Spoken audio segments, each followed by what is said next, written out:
Well, shall we make a start? There's still lots of people joining. Welcome to everybody. So we'll make a start now, and then we'll let people kind of continue to join throughout. But I want to make sure that we keep it to the hour today. From zero to hero: how to build a well-being strategy from scratch. Big, big topic. Wow. My name is Mike Brennan, co-founder and CEO of Strive, and I'm delighted to welcome you all to today's Strive sessions. Today's webinar is centered around how to build a well-being strategy from scratch. We aim for this to be a really informal education and honest chat, as I'm sure you've already found, but mainly about the highs and lows of starting a well-being strategy, giving you all an insight into the lessons learned, what went well, and what to avoid, hopefully, when creating a well-being strategy from scratch. We also hope we can provide some practical advice for you to take away in order to focus on the first steps you and your organization can take when implementing your well-being strategy, or to enhance that strategy if you already have one in place. I'm really excited for today's webinar, as you can tell, and I have to admit, it felt like Christmas Eve last night. I really couldn't sleep. At Strive, we aim to talk about really, really big, important topics, which includes employee well-being, engagement, experience, culture, and inclusion, to name but just a few. Anything that supports your people, we would like to talk about really on our topics. But in order to really raise the importance of a particular topic, you need to have experts from world-leading organizations sharing their experiences, who are ultimately living and breathing the same challenges that you will be in your organizations. And boy, do we have an expert joining us today. And joining me to discuss all things employee well-being is the wonderful and smiling Ellen Lapworth-Macy, Wellbeing Coordinator of DPD Group UK. Afternoon, Ellen. I got that right this time, not good morning. How are you? Perfect. Yeah, really good. The sun is shining, which is such a nice change from some other weather we've had recently. So yeah, the sun is shining and it's nearly Friday. So all looking good. We're almost there. And are you still working from home, or is that home by choice? What's your structure at the minute? Yeah, still working from home. We're thinking of going back into the office kind of full time, maybe kind of from June. So still going to be a wee while. But ironically, since the start of the pandemic, my team at DPD has grown quite considerably, and our office is really small. So we actually couldn't go back full time anyway. So we're going to have a couple of days at home, a couple of days in the office, which for me personally, I really enjoy. So yeah, be back in the office hopefully June sort of time. So yeah, not for a wee while yet. Fantastic, brilliant. Well, for our audience's point of view, Ellen and I have been on a very exciting journey together. And Ellen, you actually joined DPD fairly recently. And we first met you when you joined our audience of one of our wellbeing webinars with the wonderful Samaya Rahimi, who is head of wellbeing for cancer research. We then worked together quite closely towards the end of 2020 as you're beginning to develop and implement the first stage of your wellbeing strategy. So I've been on this wonderful journey with you firsthand, seeing some of these points and moving forward. So I'm really excited to see your presentation and to have you as our expert. So we're delighted and honored to have you as a partner, and thank you very much indeed for today. As I mentioned, we have 100 sign-ups to our webinar for organizations of all shapes and sizes. We're delighted to welcome our guests both from the UK and internationally, with our audience stretching as far as Singapore, so I've been told today, which is wonderful. But no matter where we are, what we're doing today, whether that be working in our pajamas from home or working on the front line, keeping us all well and safe, we all have one thing in common. We all understand the importance of employee well-being and putting strategies in place to support our number one asset, which I believe is our people. So our agenda for today is some quick welcomes and introductions. We then have a 10 to 15 minute presentation from Ellen sharing DPD and her own journey on the wellbeing strategy structure, and then hopefully plenty time for lots of Q&A. Like always, we want this to be a really interactive session. Now is your time to ask as many questions as you would like to from the experts in the room. So as you'll see from the webinar panel on the top left-hand corner, there's a Q&A box. Please add your questions throughout the presentation, and we'll do our best to get through all of them. We'd like you to lead all of the questions if possible, but I will be asking a few as well of my own to Ellen. At Strive, we believe when people are heard, teams are happy. We connect people, helping them feel happier, safer, and heard in their daily work life. And in our busy work lives, teams change and grow, and workloads heave and flow. So how do we make sure everyone is okay in your organization? We help teams to be heard, taking their small insights day by day, leading to real change that matters. And ultimately, we aspire to create collaborative workplaces that great people thrive in, making every Monday feel like a Friday. That's really, really important to us. Everyone's well-being is super important, but it has now been proven that when you invest in people's well-being, there's also a positive return on investment. According to Delight's recent study, for every £1 invested in your people's well-being, there is a £5 return for your organization. And with the hidden cost of poor employee well-being averaging just over £1,000 per person per year, there's a financial cost of actually not doing anything to support your people.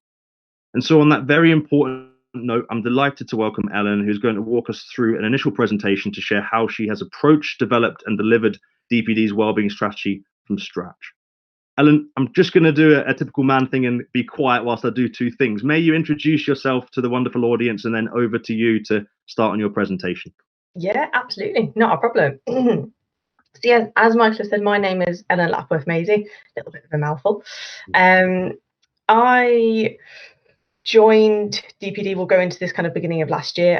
My background has kind of been in mental health and social care, caring for the elderly, working with disabled adults, that sort of thing. I did counselling psychology at university, so my passion really has been mental health ever since I was little, realistically. I would honestly say my inspiration to get into mental health was through watching Frasier when I was really small. Kelsey Grammer was oddly a little bit of a hero, which is quite strange on reflection for an 11-year-old girl. But, you know, we all have our hero somewhere. But I've always been interested in people and completely agree with Michael's sentiments that people are at the heart of every single business. And I remind people, well, if they weren't there, you wouldn't have a business to do anything with. So it's paramount that you look after your staff 100%. So that's a very small introduction about me. Obviously, any other questions, pop them in the Q&A. I will do my best to look at them. But yeah, otherwise, are we all good to go, Michael? We are. Over to you. Is it in front of you on the screen now? It is indeed. Fantastic. There we go. Over to you. Brilliant. So yes, DPD Wellbeing in Transit. I can't take any credit for the presentation title. My fiance is a massive fan of slogans, so he came up with that, so I must give him credit where credit is due. I thought it'd be useful just as a timeline, just to get people to understand kind of where we've come from and where we're going. Although from the end of 2019 to January 2021 isn't an enormous amount of time.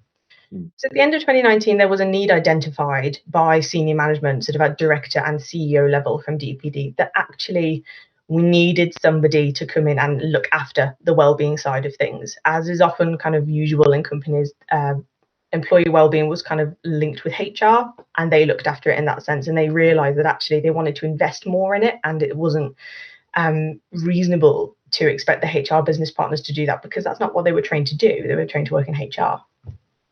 So I was employed in July 2020. There's a massive gap between the need being identified and me actually starting because of the global pandemic. I think originally I had an interview in February. This was then pushed back to May, and then I started in July. So in between starting and the end of last year, we introduced mental health champions into the business, and it was fantastic because senior management really bought into the idea of mental health first aid and mental health champions. So we have 60 champions in the business, all from director level, which is amazing. We've implemented a weekly newsletter, very originally called Wellbeing Wednesday, which is something that myself and the wellbeing team write every week. And that covers all sorts of things from, we've done fact sheets on sort of depression, anxiety, but we've also looked at support for parents during lockdown and how they can support with their children if you're dealing with isolation problems. Next week is National Autism Day, so we're doing something around that. So we really try and use it to open the sphere of well-being and look at diversity inclusion as well as well-being. We started a new campaign, again, very originally called Healthy Minds, which has its own little logo and little mascots with a heart and a brain holding hands. It sounds dreadful, but it's very cute when you actually look at it, which was fantastic. And we used that to basically relaunch all of the employee wellbeing benefits that we have. As a company, we already have some fantastic things on offer, but no one knew about them. So let's not reinvent the wheel, I said. So let's just do a campaign, push that, and then hopefully we'll get more of an uptake. In that, we had a new mailbox as well, which is around myself and the wellbeing team. And again, that's just another space for staff to go to if they don't want to talk to their manager, they don't know who the HR business partner is, and they just don't really have anywhere to go and they don't know where to start. So it's just another non-judgmental space for staff to go to. We also started some new partnerships. Sorry, get my bullet points out. So we've been working with organisations who focus around sleep wellbeing, financial wellbeing. We've looked at nutrition. Very recently, we started a partnership with a branch of the NHS to offer a stop smoking service to some of our more local depots in the West Midlands. So we're really trying to expand, because I said, I am just one person and I can help with the strategy and things like that, but I can't deliver a yoga workshop. I can't deliver anything to do with smoking, anything like that. We need to bring in partners and other experts in the field. We also raised over £40,000 for charity throughout our Movember campaign, which was fantastic. And it was wonderful to see so many men getting involved, because it was all about male mental health, male suicide, prostate cancer, and testicular cancer. So we raised over £40,000 for 5 different male charities, which was fantastic and an amazing achievement. And then in January 2021, we launched our massive rollout program of mental health first aiders. So by the end of May, we will have 200 mental health first aiders trained at DPD. We're also creating a new online space. Just before this webinar, I was on a meeting about it, where we're going to have a mental health hub. So that's going to be the main epicenter for all staff, for all their wellbeing needs. There'll be a list of the mental health first aiders within the business. There'll be guides, fact sheets, videos, podcasts, recommended apps, everything that they could need that's right there. So if they don't know where to Google, they don't know what to search, they can go there and find some information.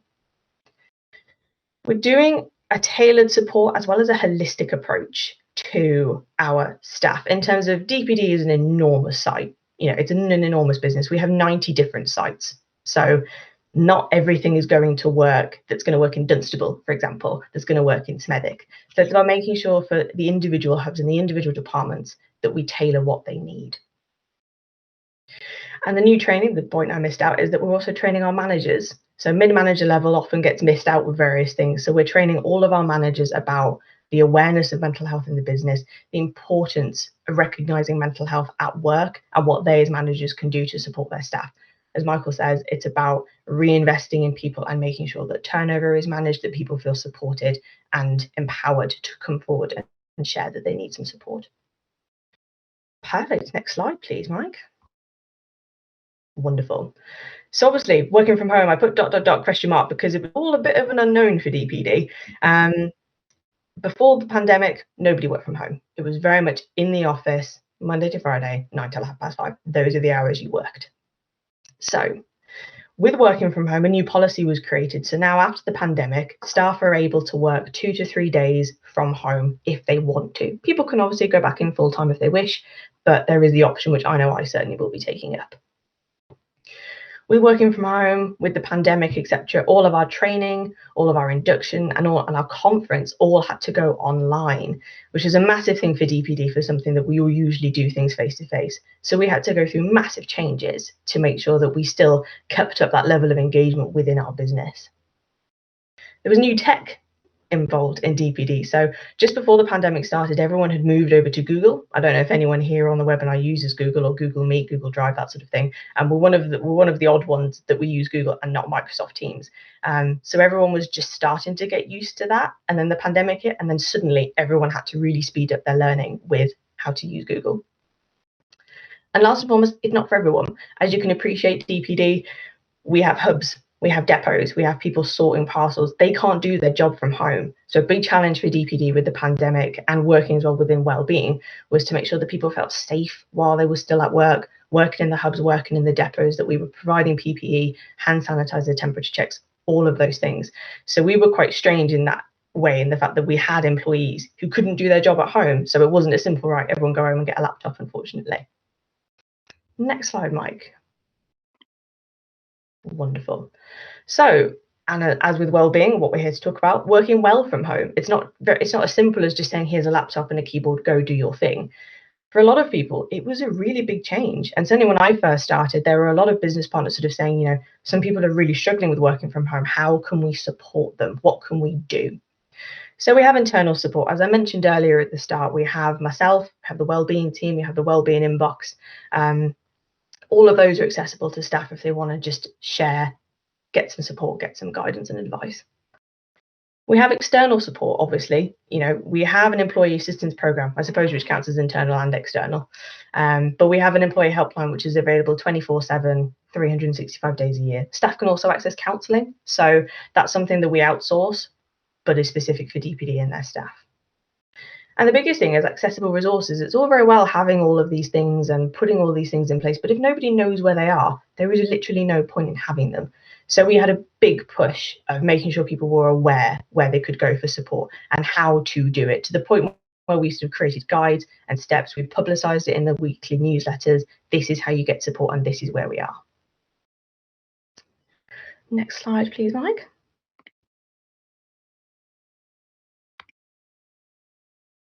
Which is the final slide. So, any questions from anything that I've mentioned on that? I'm just going to stop sharing and click onto the Q&A to check the box. We have a couple. Paul's just elaborated on some of the points in terms of the cost, that there's a much greater return on the investment, not the £5 it's actually £8 which is very, very important for us to see and show. And it's also more of a cost in the financial services of £1,600 on average per employee, not £1,000. So thank you for sharing those stats, Paul. That's really important. And I will make sure I get myself up to speed a bit quicker on the stats I shared. First question from Tom Gleaves. How do you decide on mental health first aiders as appropriate mental health first aid training? How do you measure and evaluate the impact of mental health first aiders and champions? So there's two questions in there, I think. So in terms of mental health first aiders deciding that that was a viable thing, I myself am a mental health first aider. I've done the program twice now, as it runs out sort of every 3 years. And it's about getting frontline support into the hubs and the depots for me. And it's also about breaking down the stigma as well, in terms of, well, if we have a mental health first aider physically on site, this shows that it's okay to talk about mental health. It's okay to grab and have a chat with somebody. It's bringing that into the business. As a business, we are at the very start of our wellbeing journey. So bringing that into it was really, really important. I have forgotten the second part of the question, as I said I would, Mike. Of course. How do you measure and evaluate the impact of your mental health first aiders and champions? So in terms of measuring the impact, so we're, as I said, we're very much at the start. We're only halfway through our training. But what we are doing is that we are asking mental health first aiders to collect certain data, nothing personal, and it's not held. We've gone through all the data protection systems. It's all immensely secure. But to collect feedback about the types of things that people are coming to with them, and measuring them against locations as well. So we're wanting to see if maybe in Cornwall, actually, people are really struggling with burnout, whereas in Scotland, they're actually dealing with anxiety. So it's going back to what I said about that tailored approach for different hubs and different locations to make sure that what we're actually putting out there is relevant to staff. So it's making sure that we actually, because you're quite right, there is no point doing something if you're not going to measure feedback. So yes, but we're very much at the start of that journey. That's a really important point, and it's exactly what we do as an organisation from Strive. In terms, we've been speaking quite closely about this, Ellen, in terms of how do you use technology to support with real-time information, particularly for the most hard to reach staff. And there's a couple of questions I won't answer there just yet, but it's really, really important that you can continually get that feedback and be able to get the feedback from the groups that may be having the challenges that are not on the network. So it's a really important point that, yes, it's great to measure it, but then how you measure it and the technology you use to be able to do that is really, really important too, I believe. Absolutely. Just moving down the questions from Paul. Do you think online support could exclude less fortunate members of the workforce who may not be able to access the internet or have the skills to use the tool? Really good question. And that is a challenge we have actually come across. So with a large part of our workforce, obviously they work in the warehouses, they work sort of in the hubs and in the depots. And I take it for granted that I have a work laptop, I have a work mobile phone, because my job requires me to have one. A lot of staff, and this is something we've come across in the mental health first aid courses, they don't have their own personal laptops. They at most have their mobile phone. So we have telephone support in that respect. So our helpline 24/7, we do publicise it. We send texts out to staff as well. But that's obviously with their consent. We have to make sure that it's okay for us to contact them on their personal number. So you are absolutely right. It's a challenge that we do face. So it's about trying to make sure that their places of work, such as the hubs, have posters and kind of the more traditional methods of communication. So it's right there in front of them because they're going to go to work. But you're absolutely right. That's definitely a concern. And it's something that we are working towards to try and conquer that. Absolutely. And it's an absolute balance. As a technology provider that can support with all of those challenges of engaging the staff, we also advocate the importance of making sure that each area has its physical support. You Yes, need the face-to-face touch points with managers. You yes. need the resource and the boards to be up to date with the right materials and informations as well, don't you? Absolutely. Yeah. And that's why mental health first aiders was kind of a go-to for us, because it gets somebody physically in the hub in front of them as well. So if they're not comfortable phoning somebody, or if they don't have the technological access, there is someone in front of them they know they can talk to. So that's one way that we're trying to get around it. And how, again, how do you make sure that you remind staff that the mental health first aiders are there? Is it their role to do that in their environment, or is that just continual reminders from yourself across every touch point that there is mental health first aiders in your area and you can go to them? It's a bit of both, really. Two-pronged attack in terms of, we obviously use emails and text to message all employees of DPD, but also because of the champions that we have in the hubs and the mental health first aid, it's part of their role to chat about it as well and say, well, we are here, this is what we can do. And as I said, we're training managers as well. So it's the managers will be aware that they can signpost to and say in their daily briefings, in their team talks, to say, this is something that we're doing. Use it if you wish to. And that's a key point as well, is that people don't have to use it. Absolutely. It's just there if they want to. Absolutely. A question I absolutely love, because we always want to ensure that we engage colleagues at the earliest opportunity to make sure that we understand their needs so that you can then ultimately tailor to support. And as you said in your presentation, it's always about tailoring the support to those groups or those areas. Did you engage colleagues to ask what they wanted and needed from Jodie? Yes, yeah, we did, Jodie. So we did a very sort of, it was small, because simply because of my role and everything that was going on. Brexit had a massive impact on DPD. So trying to kind of implement our wellbeing strategy along with the pandemic and Brexit was really tough. But we did a survey of staff, and we sort of said, well, what more support and services do you need? And interestingly, what came back is a lot of the things they wanted we already had. People just didn't know about it. So counselling was a really good example in terms of, well, we would like to have access to counselling. You absolutely do, and it's completely free. So we did do a survey, and we're doing another one actually in a couple of weeks to make sure that what we have implemented is relevant and is having an impact and is what people want. We have a separate engagement team to myself who deals with that sort of level of stuff, but we work very closely to ensure that we're asking similar questions, we're gaining that staff feedback. I've always made myself extremely accessible to all staff, to say, if you have any suggestions, if you have any feedback, let me know, which has been really fantastic. We've had some really good feedback from the staff, and people are really up for communicating that, because I very much said, at the minute, it's just me sat in my living room. I'm not even on site. So it's really important for me to have staff coming to me and say, well, I'd like you to do this. Let's have a think. It's not saying it will get done, but if you tell me you're thinking about it, absolutely, we can think about it. Fantastic. No, that's a really great question, Jodie. Another great question from Steve. Ellen, what were the triggers that raised well-being as an area that needed attention? So I know you were brought in, as you said, in that journey because it was identified, but you would have been aware of why you were coming in, what doing. So could you just touch on that? Why leadership thought that was so important for DPD?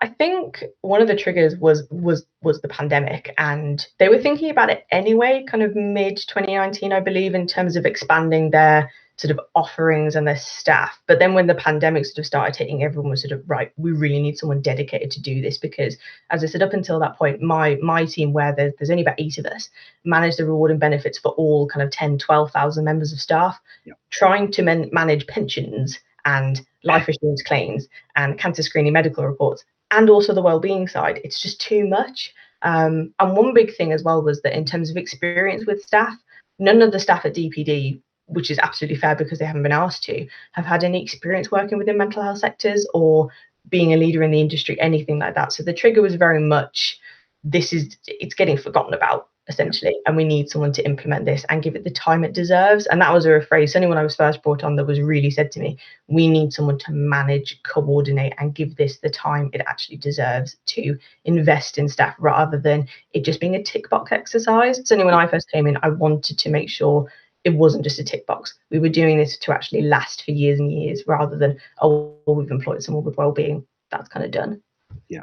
And this is my own questions following on from that, because I've been fortunate enough to be there from day one in terms of watching your journey through. It's been really exciting, but you're not necessarily from the corporate world, let alone the conglomerate world of DPD. You came in really fresh faced with this is mental health and well-being, and this is really important.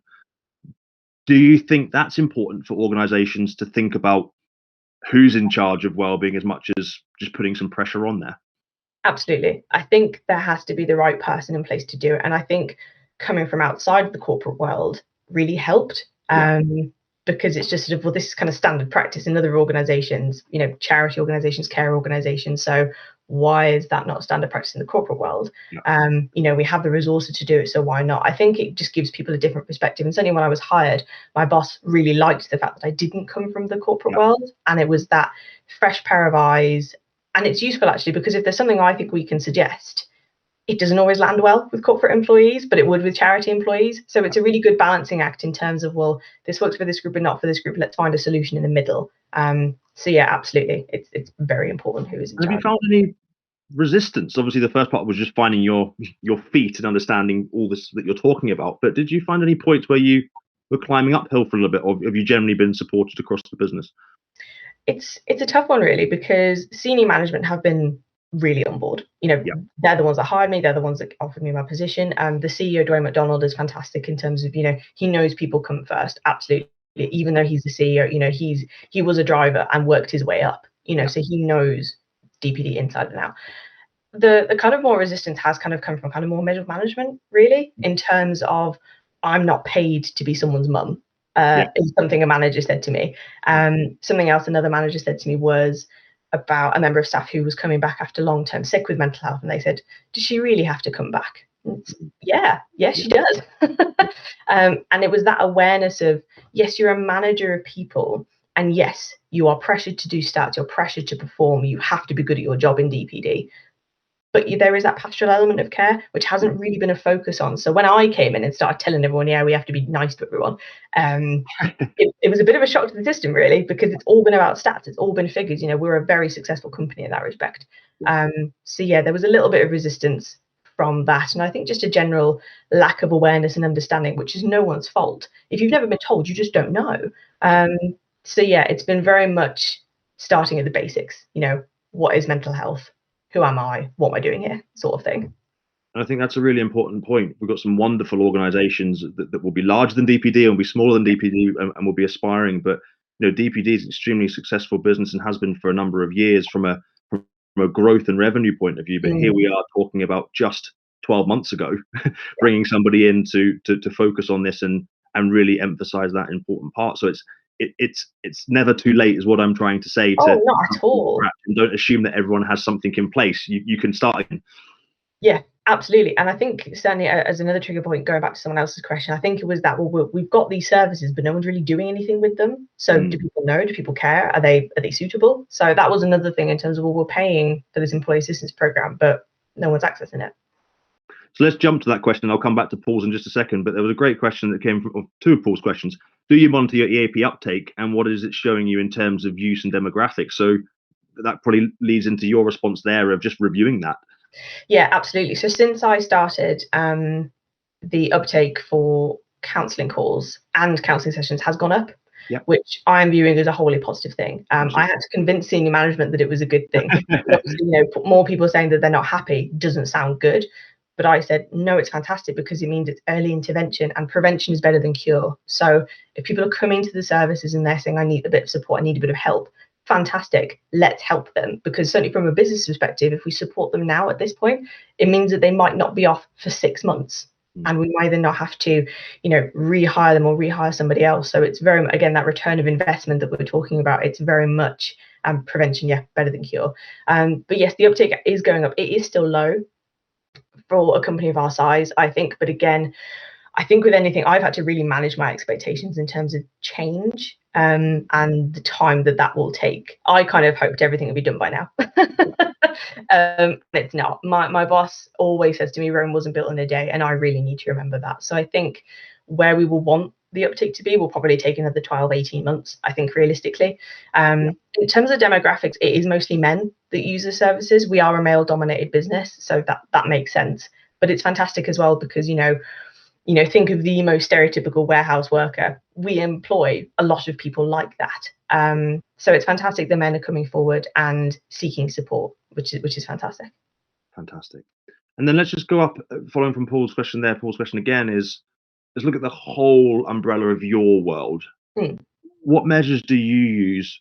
What measurements do you use to measure the impact of your process and your success? So when you go back to HR team, if that's where you're reporting into, or to today's example, what are those pillars that you look for and measure against? Big tick, done our jobs here, keep going. That's a really interesting question because we've only just started, so we're actually creating our benchmark really as we speak. Great. So with and to give people a bit of insight, we've had a new updated HR system literally only last Monday. So it's been very, very recent in terms of our reporting has very, very recently sort of come up to the scratch in terms of getting into that detail in terms of Dudley Port have this amount of absences, whereas Carlisle only have this, what's going on here. But in terms of reporting, one KPI that I have is to reduce the number of days per employee that they have off due to a mental health absence. And I had to wrap my head around this because I'm not very good with numbers, so that really confused me at first. And it's not reducing the number of people off with mental health absences, it's reducing the number of days that they have off with a mental health absence. Our longest absence was 256 days, Wow. which is really, really long. And that said to me, what didn't we do before that point to support that individual who needed that amount of time off? And obviously, I don't know, didn't know that person personally. So that's one of our measures of success in terms of it doesn't matter if more people are off with a mental health absence, but we just want to reduce the time that they are off because of better prevention, better support. We very much seem to come in at the crisis end. And at the end of the day, we're an employer. We're not we're not the crisis team. We're not the NHS. We can't give them that support, unfortunately. So it's very much about trying to help and support them before they get to that point. Absolutely. And I'm a huge believer from the education point of view in our journey as well of that early intervention piece. If we can get people talking and sharing and supporting one another, then things happen and the conversation happens and people feel included and know that there is a support network, no matter how big or small that is. Absolutely. And for me, the biggest thing is I want every single member of staff at DPD, no matter their race, their religion, their sexuality, anything, I want them to feel that there is something for them. There is support for them at DPD, no matter where they are, who they, where they've come from, anything. Because to me, that is success, where everyone feels included, represented, and appreciated at DPD. So that's the dream. But that might take a wee while. not tomorrow, but certainly not too long. In the future. You may have answered this question from Heather's point of view, but it's good for us just to go down and ask and give everyone a chance. So if you have just defined your strategy, what key metrics have been agreed with the board to measure impact on the business? So you're working through that at the minute, so you're not there yet, I presume. No, we're not there yet, and it's weird. So yes, you guys are really coming in at the very beginning of what we're doing in terms of we're finding out our baselines and we're finding out our strategies, and then when we found out what's going on, then we'll have some key metrics. So yes, unfortunately, I can't really answer that one. I think it's a really important share and one to pause on because everybody in their role sitting there, if you're responsible for people, will feel a pressure. They have to have the answers to these KPIs and they have to moving from a statistic point of view.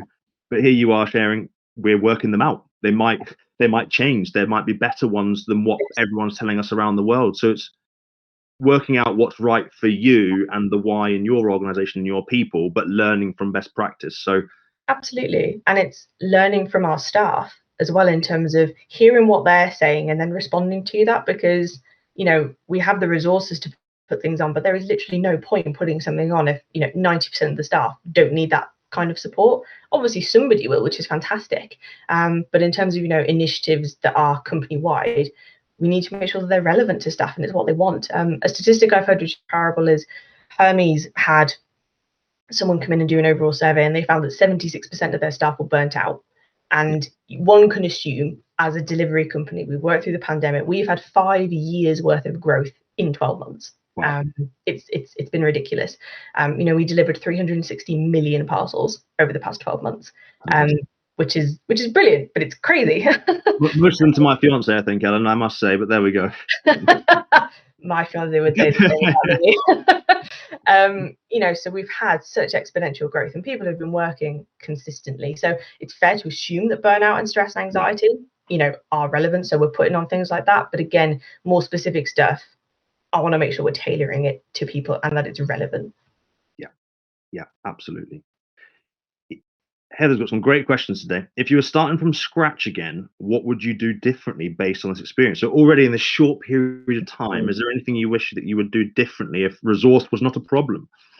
If resource was not a problem, the first thing I would have done is done an enormous company-wide survey. And I mean, every single person would have been surveyed in terms of, what do you think of the offerings? Do you think they're relevant? What would you like to see? And, what are we failing at? What are we actually doing really badly at? Because we need to know our failures in order to progress and succeed and change. So that's something, if I was starting again, that's something I would do if resource wasn't an issue. And also on the flip side of that, resource is as structured as it needs to be. So what can you give in terms of practical steps that you would do in what you've done so far to maybe change or iterate? Do you word that slightly different, Mike? I don't really understand. Yes, of course. I suppose if I asked the question saying if resource wasn't a problem, I suppose with the resource that you have right now, looking over the last year of what you've put in place, is there anything that you would iterate or change or do differently from the last 12 months? Honestly, I would say no. Realistically, I think one thing that I would tell myself to start again is to not expect so much. Yep. Which sounds ridiculous. But certainly one thing I would say, and I know we're going to come on to the stage, but one thing I would say in terms of starting from a wellbeing strategy is don't throw the kitchen sink at it. It will not work. Start slowly, start small, even though I'm champing at the bit to say, yeah, let's get yoga sessions in. Let's do this. Let's do this. No, it'll terrify people. You need to start slow. So I think in terms of, for me, if I was going to do anything different, I would set my own expectations, not lower, but just more realistic in terms of the pace of what we can do and how much that will have an impact. I know that hasn't technically answered your question. No, I think it has. I think I asked it in an unfair way to start with. I added if resource wasn't a problem rather than responding to the question that threw us all off. But there we go. Just looking for some different names in between to keep the questions flowing. This is brilliant. Keep them coming in. We're enjoying this conversation. From Aaron, you mentioned that DPD's wellbeing program is in its infancy. Do you have organization you aspire to be like in the workplace wellbeing world? It would seem you have come a very long way in a very quick time. Well done. Thank you. That's really lovely. Sometimes it does feel a little bit thankless because I'm very much behind the scenes at DPD. So thank you, Aaron. That's really appreciated. Is there anyone that you aspire to be like? Gosh. I honestly don't have anyone at this point. I think what I have learned, LinkedIn has been a fantastic resource for me since starting my role, because I came into the job and there was no dummies guide for corporate wellbeing, which I still think is a book I could easily write by this point, which might be helpful. But I've kind of looked at other organizations and seen stuff that they've been doing, and I thought, oh yeah, that's really good. I think Barclays was one. I think HSBC was another that I've looked at. Unfortunately, I can't give credit where credit is due, but I have seen several organizations and I've thought, that's a fantastic idea. We should do that. And it's brilliant in terms of sharing, and even things, getting involved in organizations like Bloody Good Period is an organization to battle period poverty within the workplace. That's something that I maybe would have thought about, but until I went on a webinar and I saw other organizations, what they were doing, I would have thought, oh yeah, that's something actually we could do. So there's not necessarily one organization, it's more different organizations on LinkedIn where they publicize things they've done, which I thought, that's a brilliant idea. Why aren't we doing that? Yeah, absolutely. And I think I agree with the Barclays. We actually supported the wonderful Linda Hall, who's head of global wellbeing across the India sites and the UK sites, to help to measure the engagement of their staff via anonymous feedback. And they have a wonderful program called Be Well. And they had a really good strategy of just putting structured pillars in place. So at the start of their journey, like you were saying, Ellen, just understanding where they were, and it had to fit into the business strategy and also into the wellbeing strategy to align. So it became part of the day-to-day conversation. I think there was a slight question around there in terms of, Heather had a great question. Have you integrated the wellbeing strategy with the business strategy and other strategies in the business? I know that Barclays did do that, and it worked really well for them because it allowed the conversation to stay at the top table and also filter through. I think I'm really lucky in the fact that my the director of my department, she always has a seat at the top table, obviously because she's a director.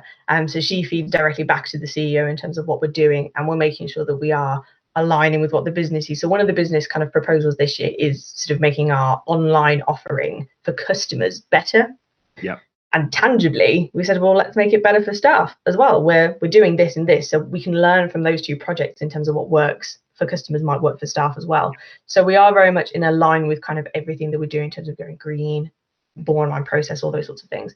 But yeah, it's very much from a director's point of view, it almost underpins the business in terms of all happy staff means we're a happy business, which means that we can do better and do more. As you know, demand increases for online shopping, it's only going to get bigger.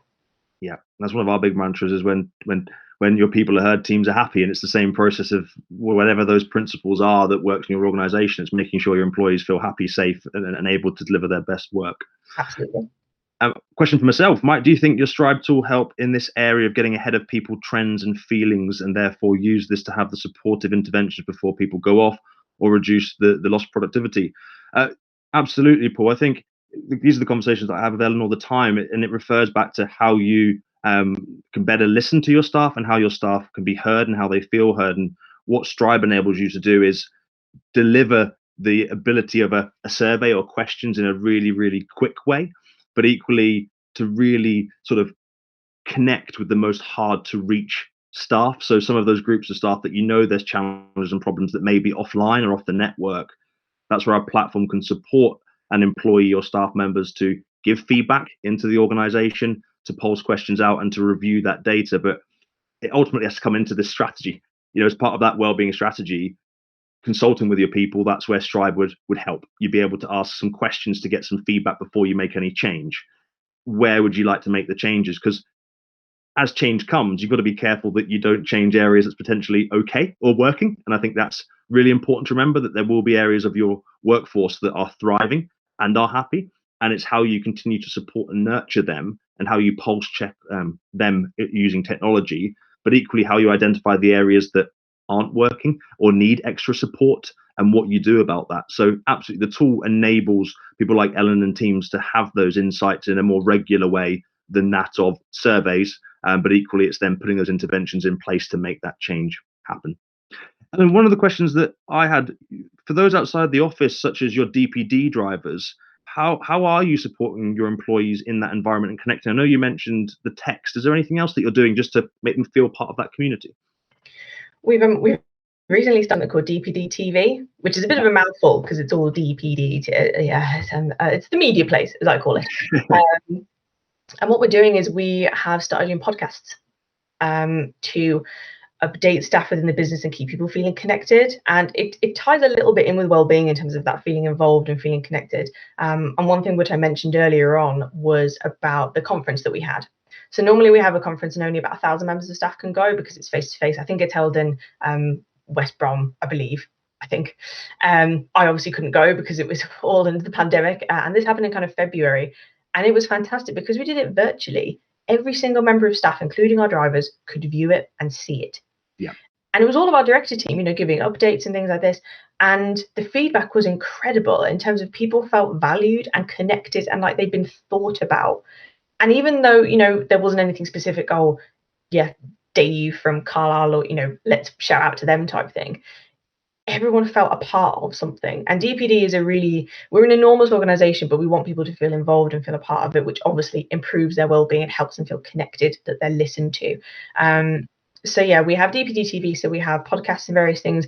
We also have buzz surveys. So going back a little bit to what you were saying, and buzz surveys, they're happening a couple of times a year, and it's the text thing that gets sent out, but it also happens on pay slips and things, instead of saying, you know, here's the number, give you feedback. So there are ways of doing it.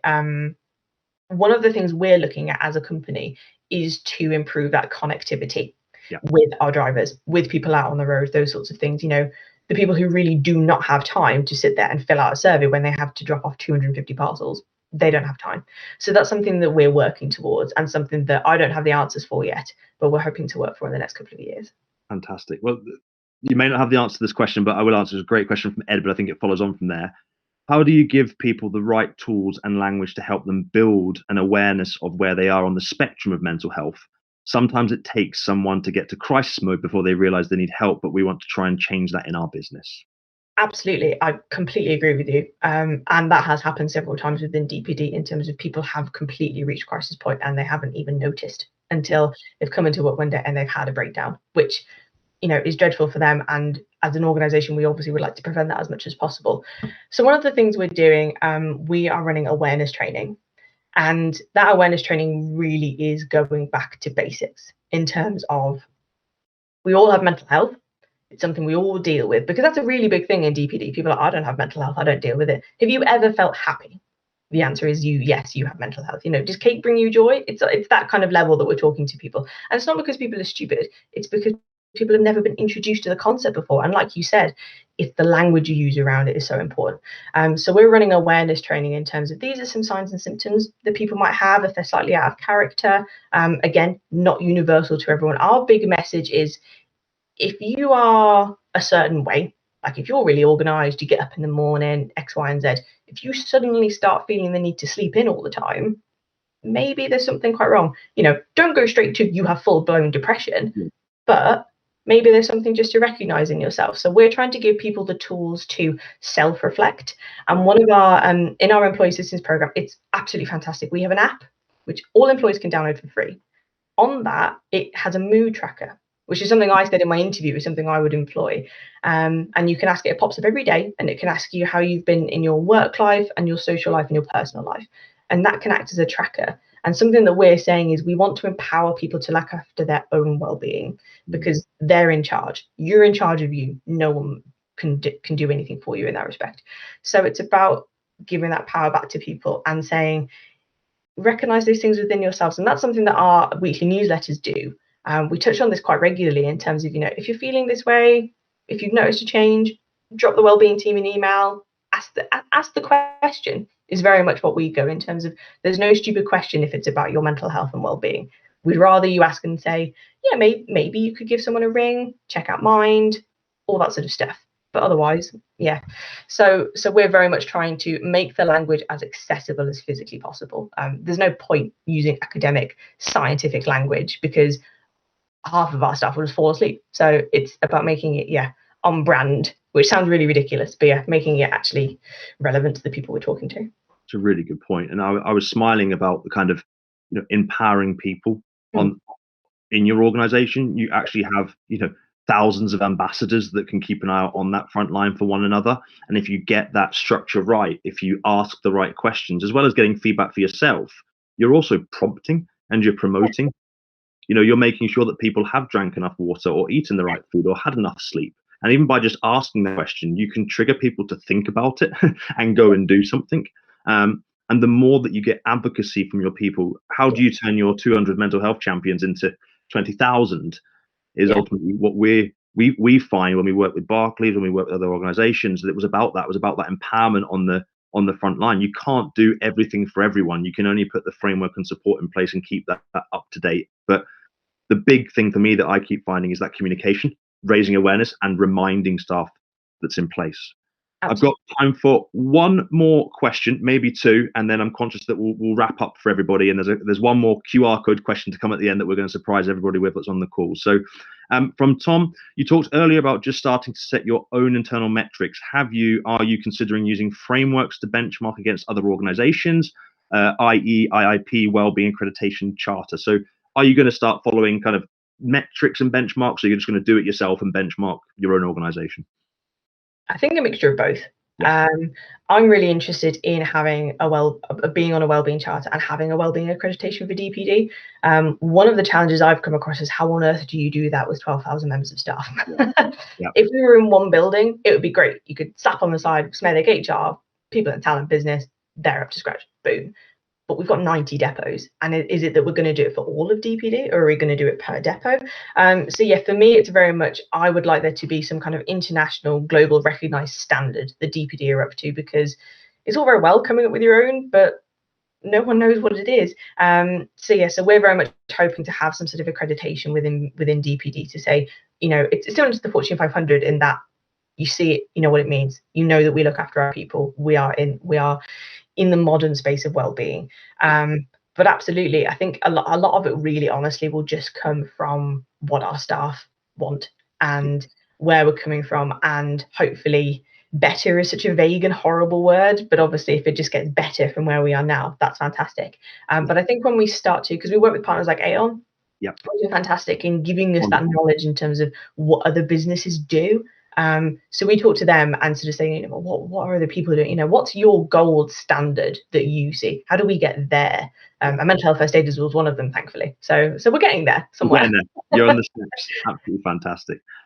Well, if Tom or anybody, if you have any benchmarking suggestions or quotations that we're not aware about, maybe share that in the chat, because I'm sure everyone's thinking the same thing. So, Ellen is the expert here, but she's in the start of her journey. But you guys may be well ahead of this journey for all we know. So please do put something in the chat or any links that we can take away and share on email after this too. One more question from the group, and then one question from myself, and we'll wrap up. I'm conscious to make sure everyone gets away. Lance, welcome. You've just joined Strive as one of our customers. Lovely to have you on. And a great question for Ellen. How do you balance engaging staff with surveys for regular feedback and not overburdening staff with excessive surveys? So Ellen, do you want to go first and I'll follow up? Yeah, really good question. As I've sort of said, DPD, massive company. So we obviously have, we have the engagement team, we have the wellbeing team, we have the apprenticeship team, we have marketing, we have finance, all of these organizations, all these departments rather, want to get something out of our staff. And it was interesting because when I first joined, there wasn't a great deal of communication between departments. And I said, well, I want to do a lot of chatting to people. You want to do a lot of chatting to people. Well, let's maybe not step on each other's toes.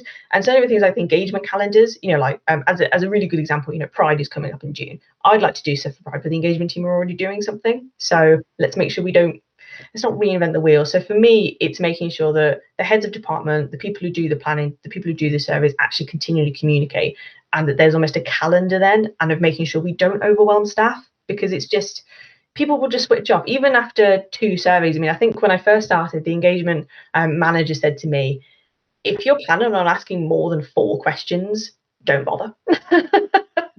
And I've really taken that to heart. So it's, we're short and we're sharp and we're snappy. But yeah, communication between departments is huge. And if we didn't have that, then we would be completely overwhelming staff. Absolutely. And I'd reiterate that. I think it's planning. It's before you're going to send those questions out. It's only you that's sending them. So take the time, work with your organization, your providers to sort of say what is the best frequency, what's the best practice, and then just get a balance that works for your staff. It's making sure you ask the right questions more important than asking too many questions and getting data. It's really focusing on that. So Ellen, thank you so much. I literally have 4 minutes left, and I want to quickly try and let everyone get off for a quick pee and before their next Zoom marathon as they go forward. I'm just going to share my screen for everyone because we thought it'd be fun to use our Pulse question feature, which our customers use to collect real-time feedback. So this is a real-life example of how easy it is to collect feedback from your staff that are not on the network. I hope this goes well because it's a real-life example of what we're about to do. So I'm going to click share my screen. Ellen, maybe you can just give me a bit of a heads up when you see the QR code, just because you will be able to. Absolutely. Yep, I can see it loud and clear. So if everyone has their phone to hand, and imagine you're an employee in the most hard to reach area, turn on your camera and scan the QR code that should be in front of you now, just like you would the track and trace. It should bring up a link that drops down on the top of the page. Ellen, has that worked for you? It has. I'm doing it. I'm not being anti-social. There we go. So the question should say, how confident are you that your wellbeing strategy meets your employee needs? If you select an answer, it'll then give you a follow-up question which says, what is your biggest challenge currently? Please feel free to write any comments, but don't worry, it is completely anonymous. It's purely just giving some insights back. And what we'll do is we'll share the graph from the audience so you can see instantly what the feedback's come back from everybody. Write any comments that you want, any feedback. We'll read that as a team and we'll respond in terms of our share back after the presentation. I hope you all enjoy a little explosion of confetti at the end. It's important that we all really enjoy the questions and become engaged with what we're doing. I'm going to assume everyone's had a chance to scan the QR code. We can always share that afterwards, but I just want to finish on everyone being able to see Ellen to say thank you so much. I really appreciate your honesty.